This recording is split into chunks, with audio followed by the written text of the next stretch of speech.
This video is brought to you by Law Excellence IAS Academy. Dear students, good morning. Welcome to DEEP, Daily Editorial Enrichment Program of Law Excellence R&D. Let us start the discussion on today's newspaper, that is 30th July 2019. The first article for discussion, Governing India Through Fiscal Math. Remember here, the author is trying to say fiscal discipline is not equivalent to financial prudence. We need to take another important variable that is called as revenue deficit. Let me explain this. Whenever we talk about fiscal deficit, we are talking about revenue receipts, capital receipts, and then revenue expenditure and capital expenditure difference. So, in this scenario, when the revenue expenditure is greater than revenue receipts, we call it as a revenue deficit. Higher the revenue deficit, obviously it means that the government is spending more than what it is earning. So the revenue account, it is the day-to-day receipts and expenditure account of the government, or we can say it as current account of the government. If government is decreasing the fiscal deficit without decreasing revenue expenditure, but by decreasing the capital expenditure and increasing the capital receipts, then what does this mean? This means that the government is not financially prudent. It is borrowing the money to consume. So it is getting the capital receipts. Borrowings are the capital receipts. It is using these borrowings to finance its revenue expenditure. So the revenue deficit is high and fiscal deficit is low. That is not a proper indication for financial prudence. And the second thing is, previously government of India used to borrow from the domestic sources. Now government is talking about borrowing in dollars. So whenever the government borrows in dollars, it is also at risk because of foreign exchange fluctuations. Exchange rates are going to influence that. See, the reason which the government is saying is external debt of the government of India is less. As external debt is less, it can borrow it more in the form of dollars. Tomorrow, if oil prices increase, India's vulnerability with regard to the dollar reserves, foreign currency reserves, will increase. So, if oil prices increase, automatically it creates a situation of forex crisis. In this context, having an external debt on a higher level is going to impact India's nightmare, or it's going to create a new nightmare for India. So, my take home point is this: fiscal discipline does not mean fiscal prudence. We need to take revenue account into consideration. Today, government wants to fill the deficit through external borrowings. Obviously, it can keep the entire economy at risk. And the third factor which author is trying to say is this: fiscal prudence or keeping the fiscal deficit low may not always good for economy. Now today, economic growth is receding. Then government has to boost economic growth through investments. In this context, if government is not the investor itself, it cannot create an enabling environment for the private sector to invest. So, to bring up the animal spirits, the government has to stretch its purse strings. That's what the author tries to say. Ban or regulate. So this is in context of cryptocurrencies, but anywhere a product has to be banned or regulated, it is based on only 2 points. One, is it dangerous? The second question we need to ask to ourselves is ban feasible? It means, can we enforce strictly banning of that particular product? In this context, cryptocurrencies, they are a technological advancement. They are based on blockchain technology. It means we can learn a lot from the technology, and our financial operations can be based on these cryptocurrencies. And the second, they are also dangerous to an extent that these are being used for various kinds of activities such as pornography or with regard to sale of drugs, etc. And the second, the cryptocurrencies are speculative. They are not controlled by any central bank, so they are not regulated. And above that, the speculation is going to create people vulnerable for various financial difficulties. It is also not a legal tender. So, in this context, we have two options, either to regulate them or to ban them. So, India is taking the route of China to ban them. And various countries like Japan, Thailand, they wanted to regulate this particular thing. In this context, a committee is appointed in India headed by S.C. Garg, Subhash Chandra Garg. What did he suggest? The central bank shall issue the cryptocurrencies. That is what is the suggestion. But 2 points which we need to take is take are one, ban only those things that can be feasible and enforced, ban only that are dangerous, which has no advantages at all. The next is sexism in parliament. India is not at all a gender sensitive society. In this context, body shaming, making shrewd remarks, and having fun on misogyny, these are common practices in Indian society. In this context, Parliament itself has become a forum for the nasty, lucid comments against women. So, if gender sensitivity has to be improved in legislative houses, what shall we do? We need to educate our members of parliament, provide them the special sessions. Second is increase reservations for women and increase representation if possible through other means. As of now, India has in 17th Lok Sabha 14%, which is on higher side.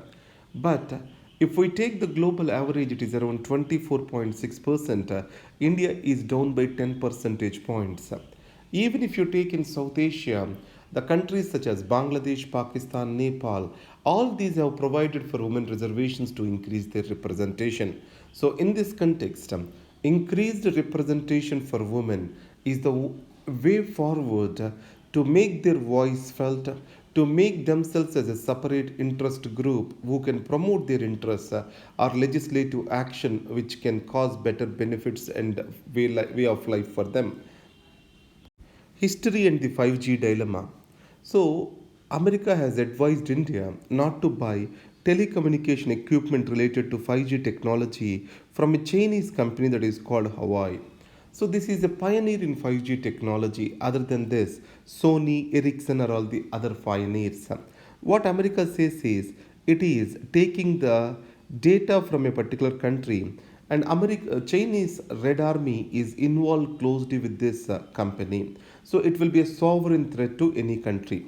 But if we see, India, when it wanted to procure the supercomputer from Japan, United States made a spoil sport. And in this context, technology is an important or a blunt instrument of politics for USA.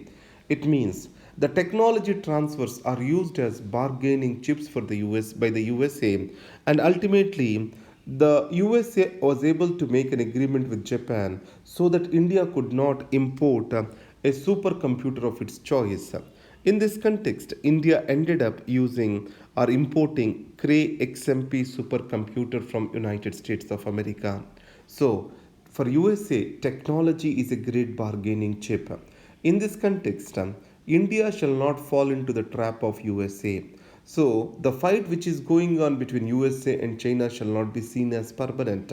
USA may itself agree for 5G technologies of China if necessary at a later date. India has to hold its cards dear and play only in its own interest rather than shall falling in crosshairs of fight between USA and China. That's what is the article's essence. Respecting reproductive choice. So many of the infertile couple, they can go for surrogacy to have children. So in this context, the government of India has banned commercial surrogacy and is only promoting the surrogacy on moral grounds. So in this context, who can be a surrogate? One, she shall be a close relative, and then married, age 25 to 35 years, and the next is she shall be having at least one child.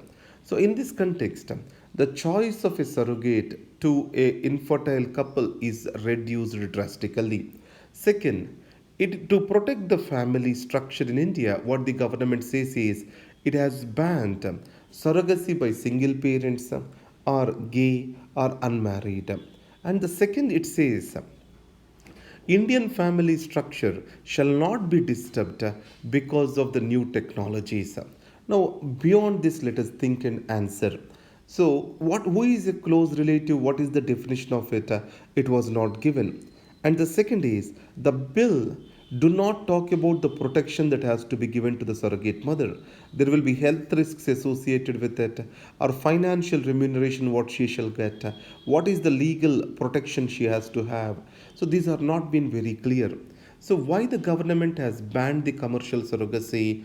Because the children who are born out of surrogacy, these are being brought into trafficking. And foreign couples, India using India as a surrogate capital and leaving the children born out of surrogacy here.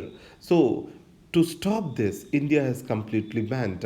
Now, when something is misused, do we need to regulate it or do we need to stop it? Is the question. So, here author suggests that this misuse can be better regulated rather than stopping surrogacy altogether.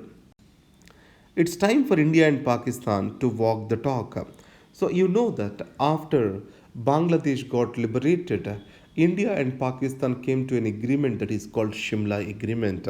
This Shimla Agreement made it clear that India and Pakistan shall strive for peaceful relations and harmonize various actions between them. So, in this case, the Shimla spirit is not taken forward till now. And after that, Prime Minister Vajpayee went to Lahore and there was Lahore Declaration signed. And Pakistan came back to India with Kargil conflict. At this point of time, it is the Bill Clinton who has involved to reduce the tensions between these two countries. He has asked for unconditional withdrawal of the Pakistan and this has finally achieved. So it finally also costed Mr. Nawaz Sharif his prime minister position. So today the line of control sanctity is well established and no more people are talking about UN resolutions. That means the situation has improved and issue has become more bilateral like never before. So it is the time India and Pakistan shall move forward to each other towards establishing everlasting peace across the border. That's what this article talks. The next is RSS ideology is divisive and fascist. I'm not going to talk about RSS over here. Nehru compared RSS with Nazi. Now, in this case, what the author says is left is the moral force in Indian politics which is striving for the social justice cause. So it is the voice of the voiceless. If the space of the left is degenerated in Indian politics, ultimately the morality of Indian politics will come down. That is what is the message which I want to take in this article. The next, Karnataka speaker disqualifies 14 more MLAs before trust vote. Yes, under anti-defection law, you know speaker is the authority. Now, speaker disqualified them till next election happens. Now, can speaker specify the time period of disqualification? I do not know. So I'm just exploring that. I think obviously the matter will go before the Supreme Court and Supreme Court will give a decision on it. Previously, when the speakers disqualified MLAs, what they have stated is they have to contest and they have to win elections and have to come to the assembly. Here, speaker not only disqualified them, they are being disqualified for the entire period of that particular assembly. Government must convince industry of RCEP's benefits. RCEP stands for Regional Comprehensive Economic Partnership. It consists of 10 ASEAN countries plus 5 ASEAN partners, free trade agreement partners. These are China, India, Japan, Australia, and New Zealand. Remember here, whenever India signed free trade agreements, it suffered from huge trade deficits. So, in this context, industry is very wary. The reason is RCEP is only agreement in trade in goods. It is not an agreement in trade in services. So, the free goods, cheap goods from China, Southeast Asia can come and flood the Indian market. That is the concern of India over here. And the next is Army's first integrated battle groups to be structured by end of next month. So normally army is organized as like commands. So this command which is a geographical area. For mobility it is organized into corps. There will be at least three brigadier level corps. The groups will be part of these corps. So, to increase the swiftness of the mobility, it is further slimmed down. These are called integrated battle groups. These are they will be constituted based on threat, terrain, and task on the principle of three T's. The objective is to mobilize these groups in 12 to 48 hours. And finally, thank you very much. Have a great day. All the best.